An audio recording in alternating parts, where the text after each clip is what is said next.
Muy buenas tardes, bienvenidos todos nuevamente a nuestra plataforma de La Que Ile. Estamos transmitiendo por Facebook y por Zoom. Empezaremos en unos minutitos con esta plática con Sophie Mann. Gracias.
Muy buenas tardes, bienvenidos todos. Estamos nuevamente aquí con la psicóloga Sophie Mann para escuchar una nueva plática con ella. Sophie, bienvenida a nuestra plataforma. Gracias Anita, gracias a La Que Ile por la invitación. Y hoy vamos a hablar de cómo generar vínculos con nuestros hijos. Es un tema que generalmente nos causa incertidumbre, nos causa ansiedad. Voy a unir un poco lo que vimos hace casi 2 semanas sobre una plática del cambio de paternidad de hace unos 40 años para acá y cómo es que esta generación de padres actuales nos hemos tenido que reinventar. Y yo creo que todas las generaciones de padres se tienen que reinventar, ¿no? Cada 40 años cambia la idiosincrasia, el pensamiento, ¿no? El gran error de los padres en las épocas actuales y cada vez que se actualiza la época es querer educar a nuestros hijos de la misma forma que fuimos educados nosotros en un mundo que ya no existe, porque el mundo cambia y cambian las circunstancias. Y bueno, ni se digan las circunstancias que estamos viviendo hoy en día, ¿no? Entonces voy a compartir con ustedes una presentación acerca de los vínculos para poder empezar. Ok, vamos a trabajar el tema de vínculo. Cómo generamos un vínculo con nuestros hijos en esta época. Y como a modo de introducción, para recordar lo que vimos la vez pasada, vamos a recordar que vimos que los padres de hoy en día venimos de un modelo autoritario, un modelo en donde se nos enseñó a obedecer, nosotros aprendimos a obedecer al adulto y como niños estábamos alejados del adulto. Actualmente somos padres más cercanos, somos padres más permisivos, buscamos integrar con nuestros hijos y al ser permisivos con ellos y con nosotros también, porque no salimos de casa, fuimos, ahora ya trabajamos y tenemos vida social y vida de entretenimiento y nos ejercitamos, o sea, ya somos también padres multitask. Entonces, al ser más permisivos con nuestros hijos y con nosotros como adultos, pues no nos da mucho tiempo para educar. nos cuesta trabajo poner límites. Vivimos en una cultura fast, todo es rápido, ahorititita, a veces no sabemos ni qué queremos, pero buscamos ahorititita. Y ante todo se busca el bienestar del niño, que me parece que es maravilloso, porque buscando el bienestar de nuestros niños estamos generando culturas venideras más sanas, ¿no? Emocionalmente más estables, más sanas, con menos miedo, con menos temor a la autoridad o al castigo. Pero con esto también perdimos porque nos fuimos difuminando como figuras de autoridad. Entonces, la pregunta que hoy nos tenemos que hacer, sobre todo en esta era de confinamiento, de incertidumbre, porque nadie sabe qué va a pasar, que si el 10 de agosto, que si el 14, que si el 19, que si para enero, que si van a entrar a las escuelas, que si no, nadie sabe qué va a pasar, ¿no? Que si vamos a tener inmunidad todos, que si la vacuna, que si no. ¿Qué hace a un niño fácilmente educable? Que sea fácil de criar. ¿Qué puedo pensar que pueda ser un niño fácilmente educable? Primero que nada, que tenga capacidad de escucha, ¿no? Que cuando yo le hablo y cuando yo trato de reflexionar con él, tenga capacidad de escucha. 2, que tenga confianza en la autoridad que lo educa. Que si yo le pongo un límite, una consecuencia o hasta un castigo, que no debe de ser en esta época, pero también nos sale, que él entienda que estamos, o sea, que es por su bien, que yo no lo estoy fastidiando, ¿no? Que perciba que la autoridad, sus padres, sus maestros, están a favor de él. Que sepa pedir ayuda, muy importante. Los niños de hoy en día, todo es autodidacta. Hemos hecho una cultura cada vez más autosuficiente e independiente. Y vuelvo a lo mismo, ganamos mucho con la cultura fast, ganamos mucho con el acceso a información aquí, ganamos mucho, vamos, con estas plataformas virtuales que en este tipo de situaciones nos acercan, ¿no? Pero perdimos otras cosas, la capacidad humana de pedir ayuda. En esto me atoré, ¿no? Que se sienta cómodo en nuestra presencia, que nuestro hijo o nuestro alumno se sienta cómodo en nuestra presencia es muy importante. Que se sienta importante para nosotros y por eso quiera complacernos, ¿sí? Que sienta que bien vale la pena nosotros dejar de hacer las cosas que hacemos para atenderlo y entenderlo, porque su sola presencia bien vale la pena esto que estoy dejando de hacer, ¿no? Si no hay, ojo, si no hay 2 o más de estos puntos, no tienen que ser todos, 2 o más de estos puntos, esto se traduce en que tenemos poco poder natural sobre nuestros hijos. El psicólogo canadiense del que hablamos la vez pasada, Gordon Neufeld, él habla de, él reconceptualiza el término de vínculo en esta era. Hace unos años él sacó un libro maravilloso que se llama De regreso al vínculo familiar, de hecho tiene una escuela aquí en México del vínculo, y él habla de que los padres debemos de tener un poder natural sobre nuestros hijos. Debemos de, pero no siempre pasa, no siempre sucede, ¿no? Entonces él sugiere varias formas para acercarnos. Primero que nada, hay que entender que hay niños fáciles de criar y hay niños que responden a situaciones y eventos y tienen ciertas condiciones que son más difíciles de criar, ¿sí? Entonces, si no tenemos estos puntos, se puede traducir en que tenemos poco poder natural sobre nuestros hijos porque no nos saben escuchar, porque no nos ven como figuras de autoridad, porque no se sienten cómodos en nuestra presencia, porque no se sienten importantes para nosotros. Y esto nos lleva a una dinámica un poco más forzada, porque si él no me reconoce como figura de autoridad, pues no va a hacer lo que yo le estoy pidiendo. Y esto va a generar un jaloneo, un tironeo. Ah, no, pues ahora fuerzas. Y si no, te quito esto, y si no, te castigo esto. Entonces, tenemos que empezar a trabajar por el vínculo. A través del vínculo vamos a lograr muchas cosas. ¿Qué significa vínculo? Hablamos tanto de vínculo. ¿Qué significa vínculo? El vínculo, hoy en día se tiene que buscar una relación con los hijos que vaya más allá de la relación. Que sea un happy place, un lugar seguro para nuestros hijos y para nosotros, y que los oriente a la búsqueda de proximidad y acercamiento, ¿sí? El vínculo nos orienta a la búsqueda de proximidad y acercamiento con esa persona con la que estamos vinculadas. El vínculo es como un instinto, es un impulso, ¿sí? Que genera una relación. Es como vernos y necesitarnos, ¿sí? Podemos tener vínculos, podemos tener buenas relaciones con mucha gente, pero vínculos como tal los tenemos con poca gente, ¿sí? Hay dos fuerzas indiscutibles en el vínculo. Este instinto tiene dos fuerzas indiscutibles. La primera fuerza o la primera posición se llama autoridad o posición alfa. Volvemos al autor Gordon Neufeld, que él habla de la posición alfa. Y la segunda fuerza es la dependiente. Entonces, la pregunta aquí es, bueno, Sofía, entonces, ¿siempre tiene que haber un alfa y un dependiente para que haya vínculo? Sí. ¿Qué pasa en las relaciones de pareja? Pues esto va fluctuando. En algunas cosas yo soy el alfa y mi pareja es el dependiente, y en otras cosas él es el alfa o ella es el alfa y yo el dependiente, ¿sí? Entonces, en posiciones de equipo de trabajo y de pareja, de iguales, pues esto va fluctuando, ¿sí? Y se va generando un vínculo de dependencia sana entre las dos personas. Pero cuando se trata de un adulto versus un niño, sobre todo que estamos educando, ¿sí? O que vive en nuestras casas, en nuestras reglas, pues sí tenemos que tener nosotros la figura alfa.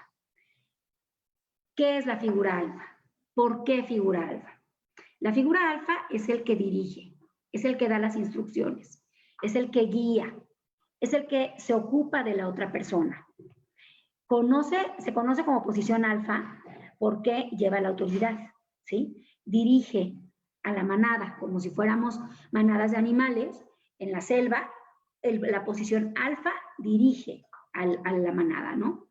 El maestro, el papá, debe tener una posición alfa. Debe presentarse ante el alumno, ante el hijo, como el que tiene la respuesta, el que expone la respuesta, el que tiene el mando y el que dirige. Y no siempre tenemos que tener la respuesta aquí. O sea, no es una respuesta intelectual, vamos, porque en esta era los niños a veces saben más que nosotros como papás. Yo soy la respuesta desde mi sola presencia, mi forma de hablar, mi forma de dirigirme hacia él, mi forma de vestir, mi forma de reaccionar. Entonces, esto nos habla que una figura alfa no debe exponer, ni devaluar, ni someter, ni ultrajar la integridad de su figura dependiente. El alfa guía, orienta y da seguridad.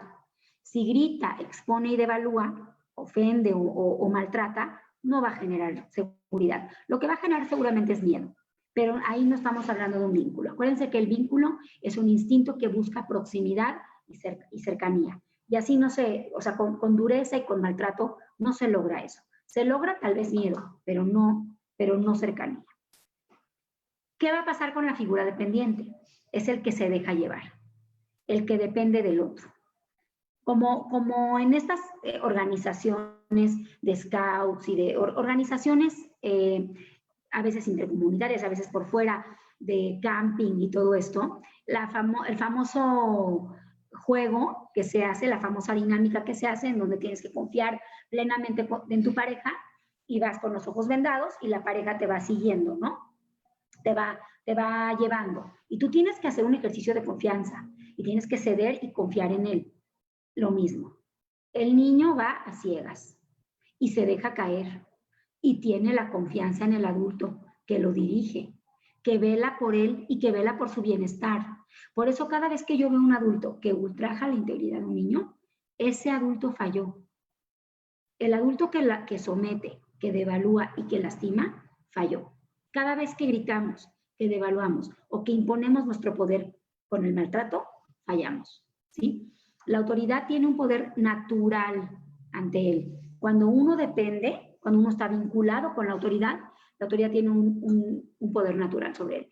Requiere su orientación y su guía, lo va a buscar. Y no importa lo que pase entre ellos, puede haber disgustos, enojos, por supuesto, ¿no?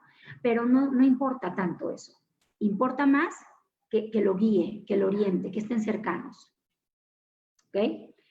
Ahora, se oye muy bonito. ¿Qué pasos necesitamos para lograr el vínculo? Gordon Neufeld habla de muchos, yo rescato algunos de ellos y aumento otros que a lo largo de mi práctica privada y de mi consultoría a familias, pues he visto un poquito más, ¿ok? Perdón. Tenemos uno, el ritual del saludo. ¿Por qué le llamamos ritual? Porque dar la bienvenida no solamente implica una palabra o un hola, es colectar elementos de bienvenida en el niño. Con cada contacto físico o verbal o visual que tenemos, le estamos diciendo que estamos recibiéndolo en nuestro mundo adulto. Contacto visual, una sonrisa, afirmar con la cabeza, mostrando interés por aquello que nos está contando. ¿Tenemos que convertirnos en guasones para cada vez que vienen? No. Pero hacer del saludo 2 minutos de nuestro tiempo en donde dejo de hacer lo que estoy haciendo o en donde doy una bienvenida al día, puede ser en la mañana, puede ser cuando regresen de la escuela, bueno, ahorita que estamos en actividades, ¿no? Donde colectamos, por eso se le llama ritual, porque colectamos información de nuestro hijo. Entonces es importante. No puedo posicionarme en una figura alfa, en una figura de autoridad, si yo no colecto, si yo no sé de quién estoy hablando, quién es este señor o este niño que está dependiendo de mí, ¿de acuerdo? 2, siempre que sea posible es importante utilizar estructura y orden. Yo sé que hay personas que nos cuesta más trabajo el orden y la disciplina o la estructura, hay gente que se le da más fácil, hay casas que son más estructuradas en cuanto a espacios, hay casas que no son tan estructuradas, pero siempre que sea posible es importante utilizar estructura y rituales. Horarios para comer, horarios para convivir, formas de comunicación, actividades cotidianas importantes. En la mañana nos levantamos, desayunamos, o se permiten las camas, o se permiten el cuarto, o se permiten o sea, hay familias que tienen ciertos rituales. Cenamos todos en el estudio, comemos todos en el comedor, ¿no? Ciertos rituales. Después cada quien se va a sus actividades y todos tienen actividades. Eso es un ritual, eso es una estructura. Después tenemos alguna actividad física o lúdica. Eso es un ritual, eso es una estructura, ¿no? Un orden. Empezar a mostrar en el niño esta cotidianidad y esta certidumbre. Nada da más miedo que la incertidumbre, no saber qué voy a hacer en el día. Y sobre todo en esta época de pandemia. Si bien no tenemos que ser rígidos con un ritual y hostigar al niño con rituales y con horarios, sí tenemos que buscar más o menos un horario en el día para organizarnos, ¿no? 3, aceptar la responsabilidad de hacer lo que es mejor para nuestro hijo. Nosotros somos el adulto a cargo. Y eso es lo más difícil que les voy a pedir. Lo más difícil. Ser el adulto implica no entrar en luchas de poder. Implica preparar un ambiente para mi hijo. Implica enfrentarnos a los problemas sin desproporcionar los problemas. Es que mamá no quisieron jugar conmigo, entonces ya estamos histéricas, queriendo hablar a la escuela, cambiando su dolor porque no toleramos el dolor. Ser el adulto responsable es cuidar mi reacción, cuidar mi relación, cuidar mi postura. No, así como no permitimos que él se suba a nuestro escalón, porque el escalón de alfa es un escalón especial, ¿sí? No porque el dependiente que está abajo tiene que ser sometido, sino porque tiene que ser orientado por el alfa, ¿no? Bien dicen por ahí que un niño le decía a su papá, papá, cuida por dónde caminas, porque yo te voy, el papá le decía al niño, cuida por dónde caminas, porque hay muchos baches en el camino. Y el hijo le decía, cuida por dónde caminas tú, porque yo te voy siguiendo, ¿sí? Nosotros somos la respuesta del niño, no tenemos la respuesta, somos la respuesta. Entonces, ser el adulto responsable es no entrar en luchas de poder, cuidar mis reacciones, preparar su ambiente, ¿sí? Decirles con actos que estamos ahí, por ellos y para ellos, para lograr este vínculo, para que él se sienta en confianza. Acuérdense que él va a ciegas y yo tengo que decirle, te estoy guiando bien, te estoy orientando bien. Tengo que prepararme para eso. 4, siempre que puedas, hay que tratar al niño asumiendo que él quiere ser bueno para ti. Miren, cuando nosotros le decimos al niño, es que claro, es lo que esperaba de ti, es que tú siempre, el niño se va a dirigir hacia allá, ¿no? Ante todo hay que anteponer sus cualidades y darles un voto de confianza. Si en nuestra interacción con el niño le decimos que estamos confiando en él se va a dirigir hacia ahí, se va a movilizar. Yo sé que no querías mentirme, vamos a ver cómo lo solucionamos. Yo sé que quieres compartir, pero estas galletas no las quieres compartir. y te entiendo. Vamos a dejar que lo compartas poco a poco. O que está muy inquieto, sé que traes mucha inquietud, ¿por qué no me ayudas a ordenar, a limpiar la casa, a poner la mesa? ¿Sí? Suena muy bonito, no siempre es así, pero hay que dirigirnos hacia la idea de que él quiere ser bueno para nosotros. 5. Este es un tema, es un concepto de este autor que les digo, Gordon Neufeld, que se llama puentear. Hacer un puente, ¿sí?, entre todo aquello que puede separar todos los problemas de conducta y las separaciones que podamos tener físicas de nuestro hijo pueden resultar difíciles para su vínculo, ¿sí? Pueden afectar su disciplina.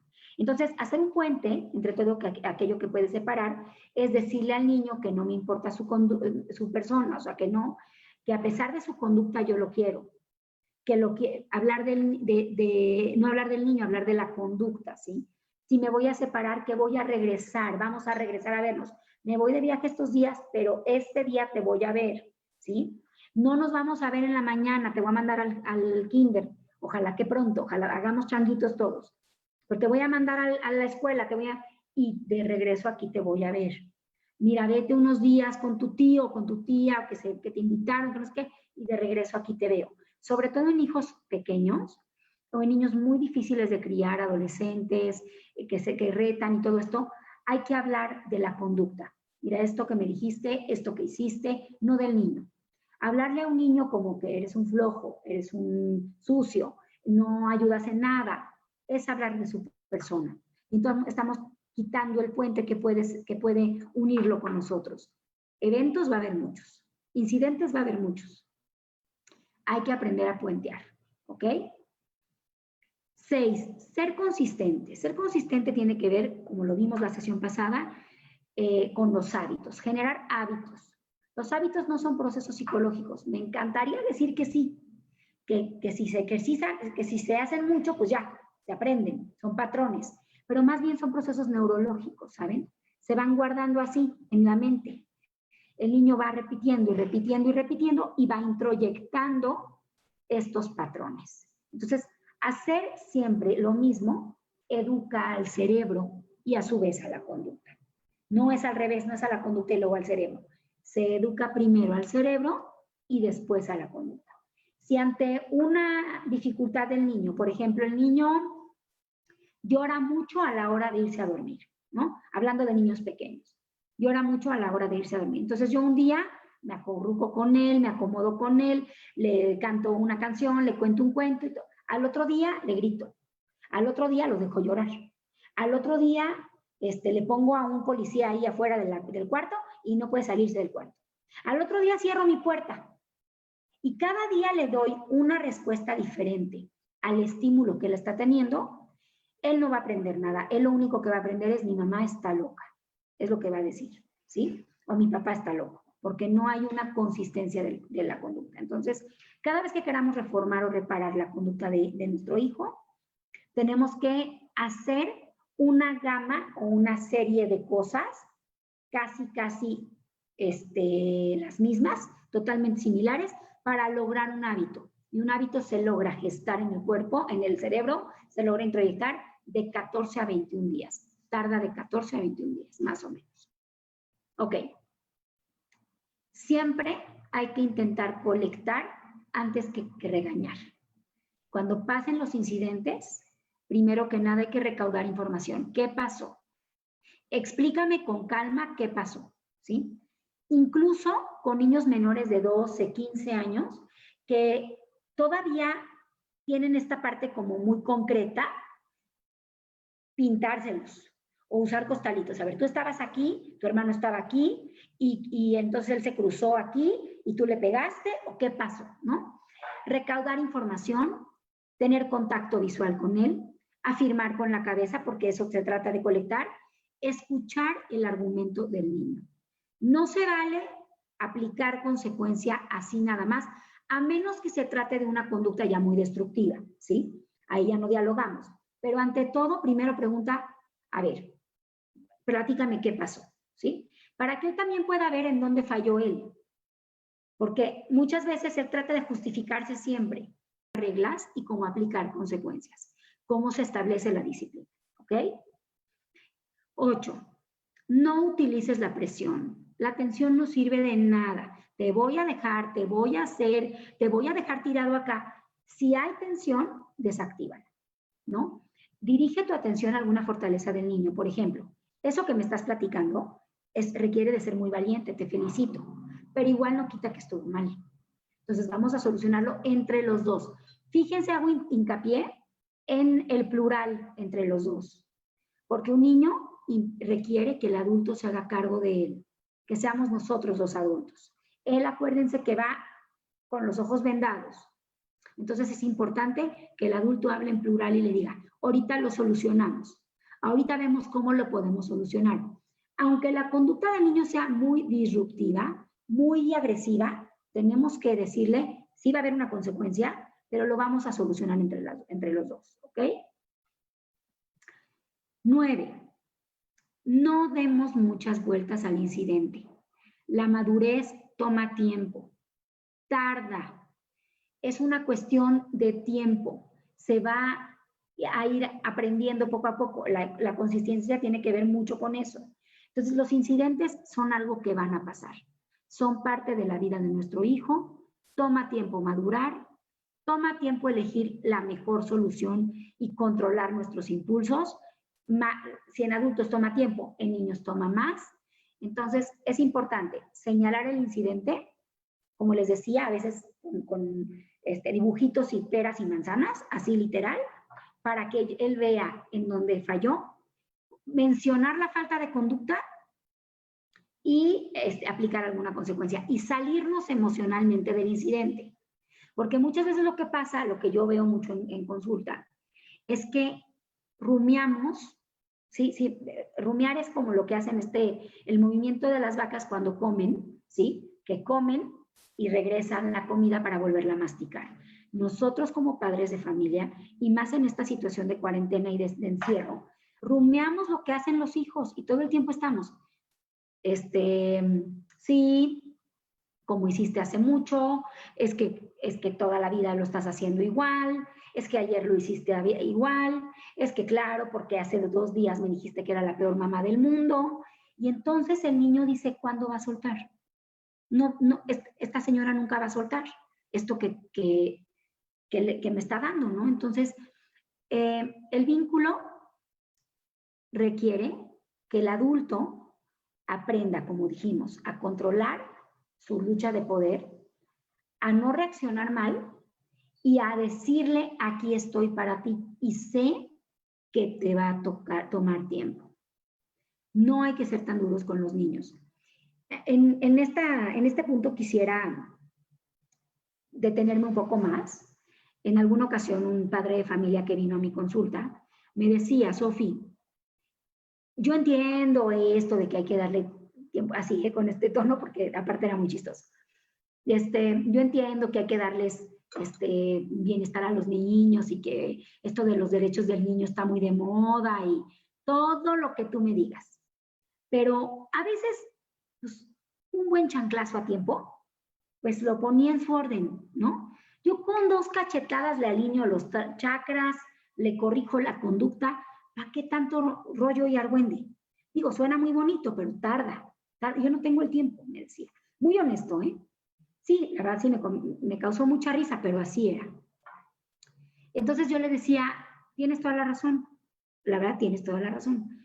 Pero lo único que generamos cuando hay un incidente y damos como respuesta tensión, es tener miedo, es movilizarnos hacia el miedo, es tener inquietud, es no saber cómo reaccionar. ¿Y qué crees? Estos niños se van a ir a perpetuar estas conductas, porque entonces no van a ser tolerantes con sus amigos, ni con sus parejas, ni con sus propios hijos. Vamos a ir perpetuando este ciclo y este círculo de someter y ofender y lastimar porque estoy tenso, porque es la ley del más fuerte, porque hay que mejor alinear las chakras con 2 cachetadas, ¿no?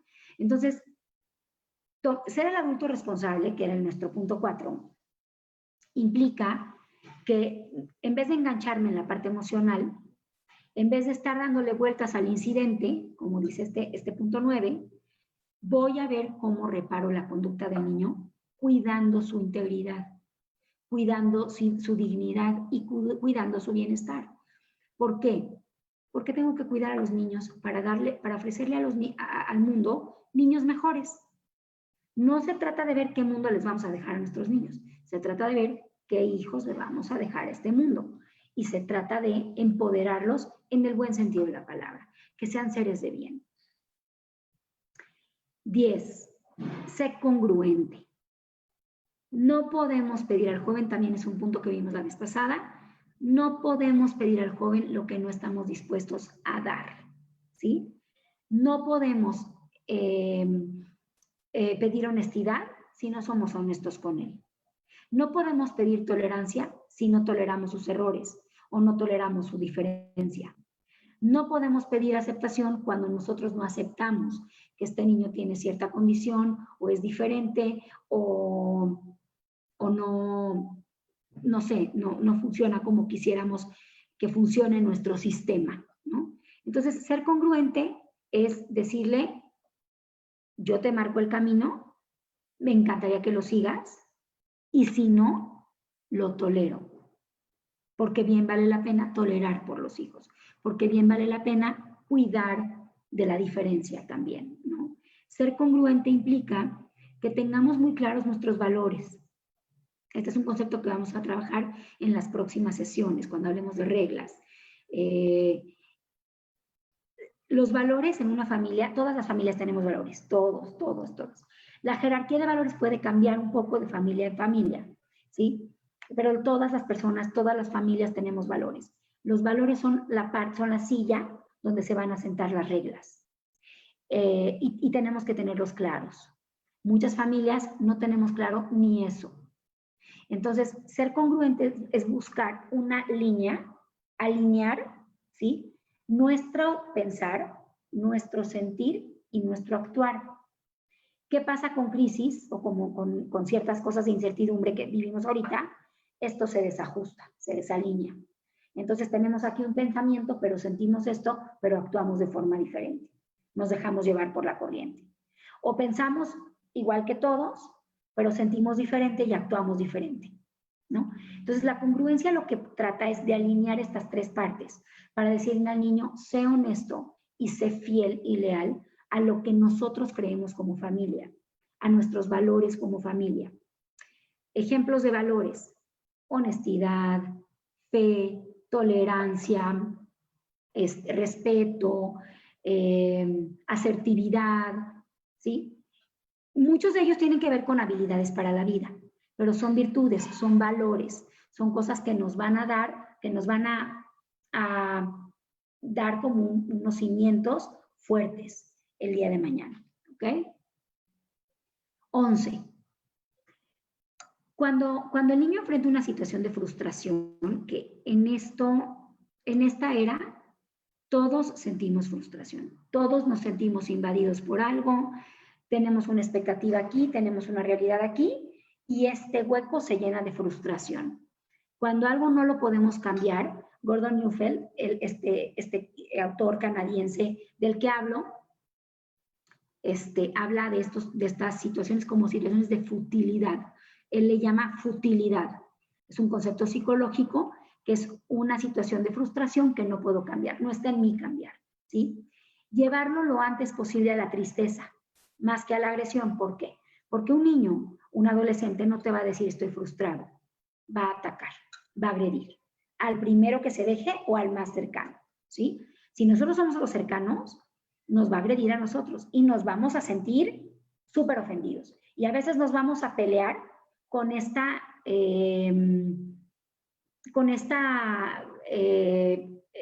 forma más que con el contenido, más que con la regla que rompió.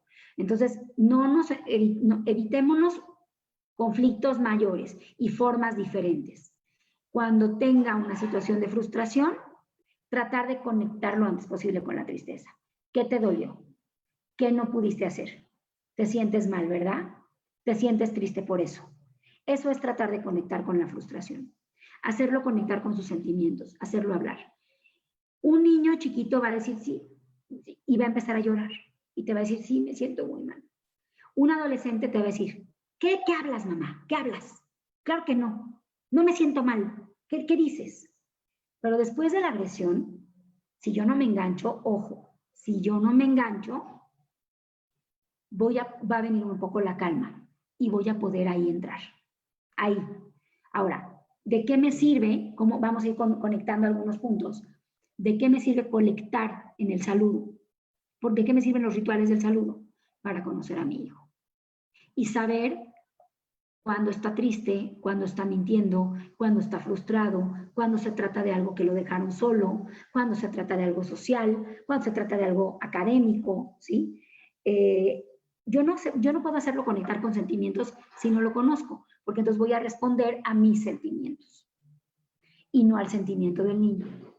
Entonces, es importante hacerlo conectar con el dolor. Y otro tema que quisiera tratar en este punto es que en esta era, los papás estamos muy acostumbrados a evitar a toda costa el dolor de nuestros hijos. No toleramos el dolor de nuestros hijos. Es más, nada nos duele más que el dolor de nuestros hijos. Y es válido. Yo soy mamá, antes que todo, ¿no? Pero a veces conectarlo un poco con el dolor y con la frustración hace de ellos seres más resilientes y sobre todo más empáticos, más bondadosos, ¿no? No bondadosos de hacer cosas buenas por los demás, bondadosos y asertivos de corazón, que entiendan que el mundo tiene diferentes situaciones y que no siempre podemos elegir entre ellas y que a veces tenemos que elegir nuestra forma de reaccionar, eso sí tenemos que elegir. En alguna ocasión, que yo justo me enfrentaba con una crisis, una futilidad que yo no podía cambiar, platicando con un guía espiritual mío, la verdad, el rabino Tobal de la comunidad Montesinay, que para mí es, si llegara a ver esta plática, le mando un saludo porque para mí es un pilar muy importante y en su momento lo fue más.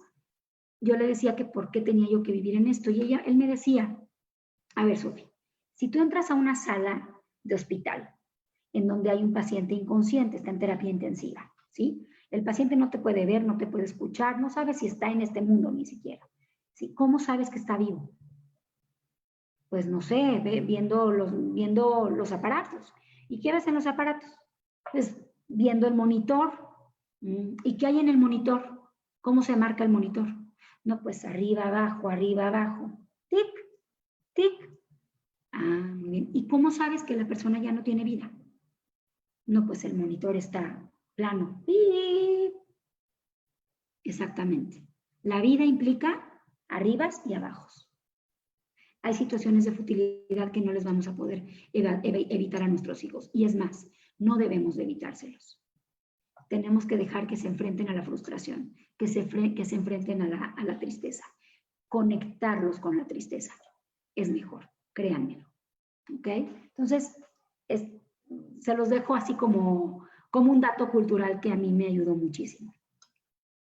Y 12, buscar las buenas intenciones del niño, inculcar valores, lo que hablábamos de la congruencia, da un sentido de responsabilidad a tu hijo, siembra semillas de autocontrol en él y en ti, lo que hablábamos también de la congruencia, de ser ejemplo, ser el adulto a cargo, ¿no? Utiliza el elemento de conciencia social.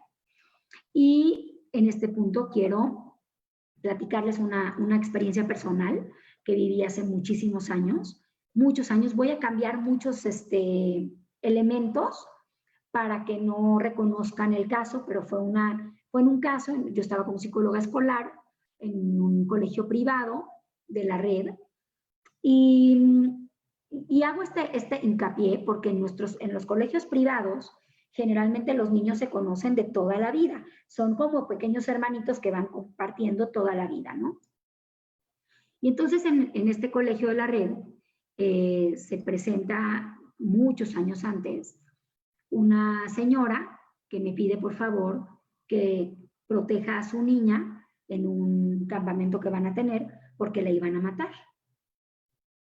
Yo así hice esta cara, ¿no? Dije, ¿quién la va a matar? ¿De qué me estás hablando? ¿Aquí? No, nadie mata a nadie. No, es cierto. Eso te están mintiendo, ¿no? Y para no hacerles el cuento largo, en efecto, esta niña tenía unos cuantos compañeritos de su clase, de su generación y de generaciones arriba y abajo, que la hostigaban mucho. La hostigaban, tuvieron violencia física con ella, tuvieron abuso psicológico con ella, la hacían hacer tareas, la hacían amarrar agujetas, la oprimían todo el tiempo y la arrinconaban para que ella haga lo que ellos quisieran. Por supuesto fue un parteaguas muy importante en mi carrera porque como psicóloga de un plantel, pues sí te cuestionas, ¿no? Y si dices, ¿qué pasa con estos niños? Por supuesto. Pero ¿qué pasa con nosotros como escuela? ¿Qué educamos? En unos años le voy a dar al mundo 5, 10, 15, no sé cuántos niños serán, delincuentes en potencia y no tienen ni esto de desarrollo moral. ¿Qué aprendieron? ¿Aprendieron a sumar? ¿Aprendieron a leer y sintetizar un texto?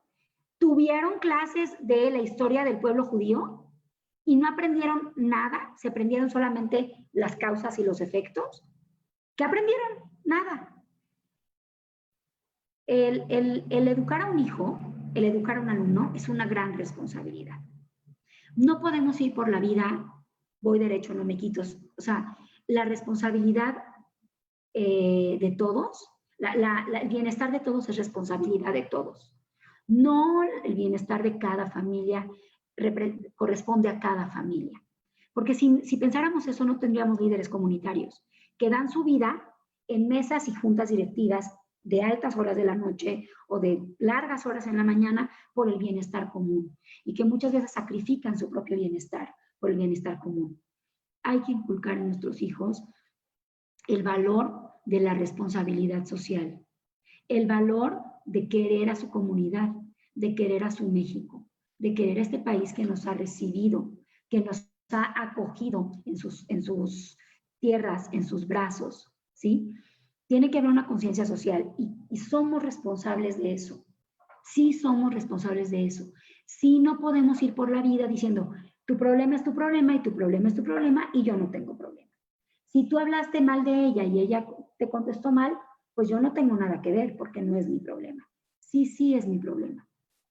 Cada vez que veo un desvalido, cada vez que veo una persona en necesidad, cada vez que estoy en un problema social, en una circunstancia política, económica, de estratos sociales, sí es mi problema. Entonces tenemos que educar a nuestros hijos así. Y entre más temprana edad se empiece, mejor. Siempre es mejor. Entonces hay que impulsarlos, dirigirlos hacia una conciencia social, una responsabilidad social. Entonces, vamos a repasar rapidísimo estos 12 pasos.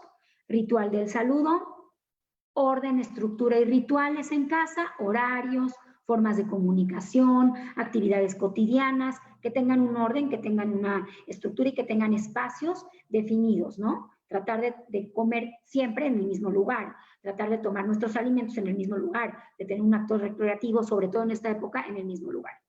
3, aceptar la responsabilidad que tenemos nosotros como adultos responsables. Somos los adultos responsables. Nunca discutas con un niño o adolescente. Te va a hacer bajar a su nivel y ahí por experiencia te gana. No generes luchas de poder. Tú eres el adulto a cargo. 4, siempre trata al niño asumiendo que él quiere ser bueno para ti. Porque los niños nacen con un vínculo desarrollado. Los niños nacen con esta necesidad de protección, de guía y de orientación de parte de papá y mamá. Nosotros los vamos mermando y con nuestras acciones los vamos acercando más o retirando más de nosotros. 5, puentea. Cada vez que haya una discusión, que haya un pleito, que haya un desacuerdo familiar, haz un puente. ¿Cómo recupero esto? Bueno, esto ya pasó, ya nos dijimos cosas que no debemos de decir, pero yo te quiero mucho. Pero yo quiero que estés bien. ¿Qué necesitas para que yo haga? Y yo te voy a decir qué necesito que tú hagas para estar bien. Puenteamos, hacemos un puente, ¿ok? Nos fumamos la pipa de la paz, por así decirlo. 6, ser consistente. Tener un rango, vamos a hablar de consecuencias, tener un rango de consecuencias para ciertas acciones que queremos modificar o reparar, ciertas conductas que queremos modificar o reparar. Generar hábitos es un tema neurológico, no psicológico. 7, colectar ante los incidentes antes de actuar. No dar un juicio de valor de nuestros hijos si no sabemos qué pasó. Colectar información, preguntarle qué pasó, platícame qué pasó. 8, no utilizar la presión y la tensión. Si la hay que desactivarla. Hay que dirigir nuestra atención a la fortaleza del niño primero y después a la consecuencia. 9, no des muchas vueltas en el incidente. La madurez toma tiempo, no rumees lo que te hizo hace una semana, hace 2, dale la consecuencia de ese incidente y sigue. Si hay un incidente que se repite mucho en hijos o en relación de hermanos o lo que sea, eso lo vamos a ver en las sesiones que vienen. Tiene que ver con una cuestión más emocional tal vez, o con que la consecuencia no encajó con la regla rota. Entonces tenemos que buscar otra consecuencia, ¿ok? Pero no le demos tantas vueltas. Los niños, está comprobado, no lo digo yo, a los 5 minutos, a los 3 minutos se pierden, ya no siguen. Sé congruente con lo que piensas, con lo que sientes y con lo que actúas. Buscar esta alineación. 11. Cuando enfrente frustración y futilidad, ¿se acuerdan del tema? Futilidad, que no puede cambiar, hay que llevarlo a la tristeza, hay que conectarlo con los sentimientos, hay que colectar sentimientos y si no los tiene abiertos, hay que hacer que los abran de alguna forma. Esperarnos un rato, tratar de hablar con él, no hostigarlo, pero sí hacer que conecte con sentimientos. Una parte también para conectar niños con sentimientos cuando los niños son muy herméticos podría ser a través del arte. Dibujar, pintar, escuchar música, bailar, alguna forma de expresión, porque el arte es una expresión sin palabra, es una expresión visual, ¿no? O corporal o sensorial. Y 12, busca buenas intenciones del niño y genera valores, inculca valores, dale conciencia social. No estamos solos en el mundo, tenemos que dar una responsabilidad social a nuestros hijos. Es nuestra obligación moral con ellos y con el mundo.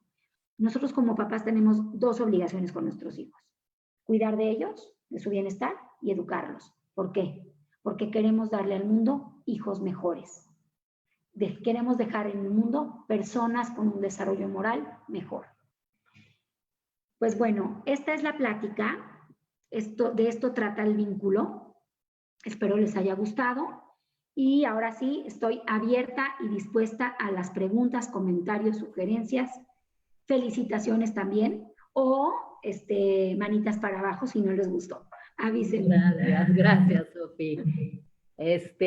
Tenemos comentarios, felicidades, gracias. Siempre un placer y muy enriquecedor escucharte, Sofi Man. Gracias. Muchas gracias. ¿Con quién me mocho? ¿Con quién me mocho? Vía David, dice.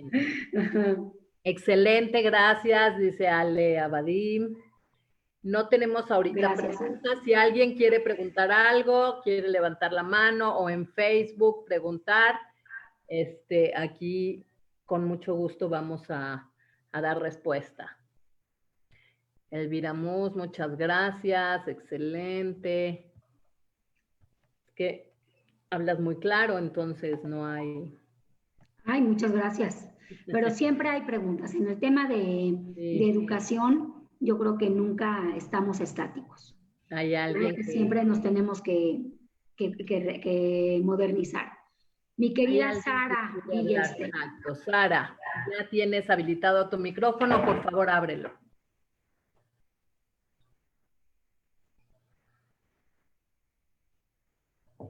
Sara, ya puedes hablar.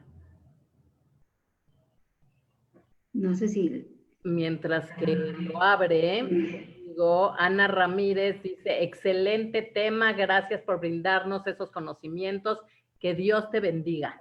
Ay, muchas gracias, gracias, igualmente a todos. Gracias. Sara, no puedes... No puedes abrir tu micro. Si quieres, escribe en preguntas y respuestas. En chats, Es más exacto. fácil. O en el chat. Así es. Sí. Feliz de escucharte. Excelente. Irma Santiago, gracias. Excelente. Por ahí tenemos, también. Gracias, Jackie Mustri. Sí. ¿No? Pues parece que... A ver, déjame ver, aquí hay una pregunta. No, muchas gracias, nada más. Yes. Sí. Pues parece que no hay más preguntas, Sofi. Les recuerdo a todas las personas que están escuchando esta plática que si por alguna razón alguien sabe de alguien que le hubiera gustado escucharla y no pudo entrar, todas las pláticas quedan grabadas por Facebook, solo hay que entrar a La Keile y ahí están todas las pláticas y se pueden repetir. Así pues, es. Sofi, Así creo es. que es todo. Muchísimas gracias. Gracias. Sé que la próxima semana estarás nuevamente con nosotros. Así es. Va a ser la próxima semana ya hablaremos de lo que son las reglas. Exacto. Pues padrísimo. Mira, aquí hay algo. Si sientes que perdiste el vínculo con un hijo, ¿se puede recuperar a los 11 años? Siempre se puede recuperar hasta los 120 años. Siempre. Por eso a mí me gusta, cuando doy ciertas teorías, operacionalizarlas, o sea, traducirlas en conductas. Por eso dimos 12 pasos. Y hay más pasos. Siempre hay la posibilidad. Revisa esos pasos. Revisa qué pasos no te están funcionando, qué pasos no estás haciendo bien. O si hubo un tema en donde hubo una